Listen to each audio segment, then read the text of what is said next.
Today I'm going to check out a Hunter Void 3.0 build with Omnioculus, so we're going to have plenty of smoke bombs and invisibility, so you are going to be a major asset to any fire team inside of Destiny 2. I'm also going to check out the best combination of aspects, fragments and weapons and mods, and we're going to create a sneaky Hunter Void 3.0 build that's going to help you through endgame PvE content in Destiny 2. Well, if you're new around here or find this useful, don't forget to hit that subscribe button down below for all the latest Destiny 2 content and turn on notifications by hitting that bell. And roughly 98% of viewers who watch This Week in Video Games aren't subscribed, so subscribe today and never miss an update. Well, the Omnioculus is one of the most popular Hunter exotics, and today I'm going to combine that with Void 3.0 to create a sneaky yet powerful Hunter Void 3.0 build. This one is going to help you crush endgame PvE content so you can grab all that Raid, Nightfall, Grandmaster Nightfall and Lost Sector loot. I'm going to be focusing on the Omnioculus and building around that with Void weapons, the Void 3.0 subclass and also Elemental Well mods. We're going to be creating plenty of Void Elemental Wells and combining those with other features like Volatile Flow to create some major explosions, plus take advantage of Void 3.0 and Omnioculus working together. Now we're going to be using a couple of key elements in the subclass, so Vanishing Step, Trapper's Ambush and Omnioculus work very well together, since Omnioculus doubles our smoke bomb output, and Gambler's Dodge is also really useful as it's going to give us our melee back, which again means more smoke bombs, so using a combination of these is going to allow for a lot of smoke bombs, and hopefully keep you and your fire team well out of trouble. Well, without further delay, let's dive into the build for Hunters. So for the subclass, first of all, is Void 3.0 of course, and with our class ability that's Gambler's Dodge. With our grenade, I'm using a Suppressor Grenade. So then let's have a look at the aspects, so Vanishing Step first, dodging makes you invisible, and then we've got Trapper's Ambush, so activating Quickfall to spend your melee charge and dive to the ground, creating a large smoke cloud on impact, and that then dissipates, and targets caught in the cloud are weakened, and allies are made invisible, and also your smoke bomb makes nearby allies invisible when it attaches to nearby surfaces or targets, and your smoke bomb makes nearby allies invisible when it attaches to nearby surfaces or targets. Well, next up, let's have a look at the fragments. So Echo of Expulsion, Void ability final blows cause your targets to explode. We're going to combine that with our Void weapons. We've got Echo of Provision, damaging targets with grenades grants melee energy. That's going to help us have more smoke bombs. Then we've got Echo of Undermining, your Void grenades weaken targets. That's going to be really good with our suppression grenades. And we've got Echo of Persistence, Void buffs apply to you, so Invisibility, Overshield and Devour have increased duration, and as we are a Hunter, we're definitely looking at Invisibility here. Well, next up, let's have a look at our exotic armor, and that is the Omnioculus exotic chest piece for Hunters. And let's have a look at the perks. So we've got Beyond the Veil, you gain a second smoke bomb charge and have damage resistance while invisible.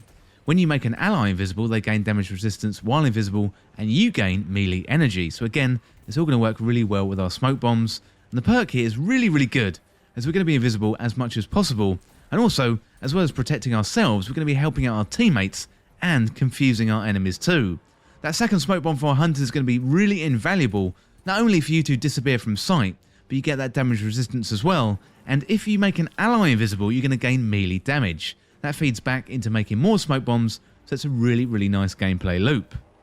Well, next up, let's have a look at the weapons. So I'm using weapons which are focused around endgame PvE or that match the activity modifiers. So for example, I've been doing a lot of Nightfalls this week, full of Unstoppable and Barrier champions. Therefore, I'm going to be using a Scout Rifle for the Barrier champions with the Anti-Barrier mod, plus I'm using an Unstoppable Pulse Rifle with the Unstoppable Pulse Rifle mod, of course.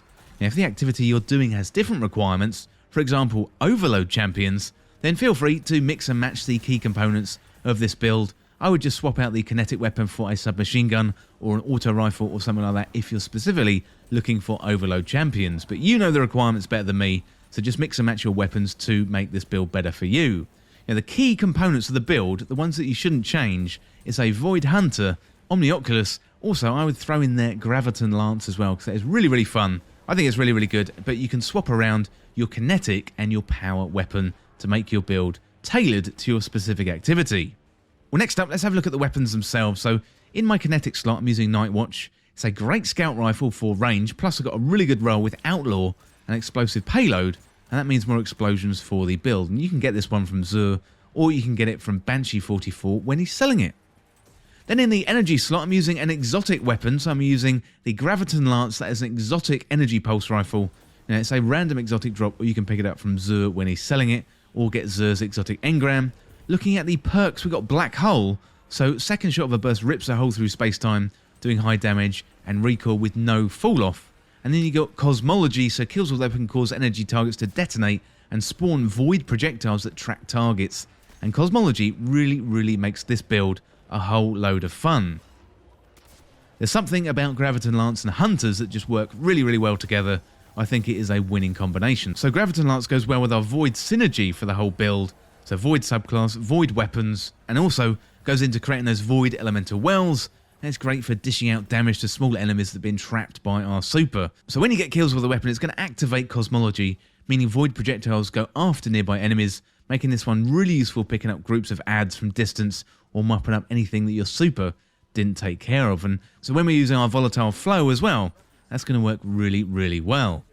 And then in the power slot, I'm using Royal Entry. This is a legendary Void power rocket launcher with a precision frame where the weapon fires a small auto-tracking missile, and missiles lock onto targets when aimed. So for PvE, field prep and chain reaction would be really good. And I think chain reaction is probably a really good key to this build. It's great, given the elemental damage explosions, and that is also going to go really well with the explosive nature of this build. Finally then, looking at the mods, I'm going to be using some mods that can be split into two parts. First of all, the mods that create elemental wells, and second of all, the mods that cause effect from the elemental wells themselves. First of all, let's have a look at the mods that create the elemental wells. We've got Elemental Ordnance, so defeating a combatant with a grenade spawns an elemental well that matches your subclass energy type, and then we've got Reaping Wellmaker, so after activating your class ability, your next weapon final blow on a combatant spawns a Void Elemental Well. So next, let's have a look at the mods that are going to have effects related to picking up these wells, or with our grenades. So first of all, Font of Might. Picking up an elemental well that matches your subclass energy type grants a temporary bonus to weapon damage of that same elemental type.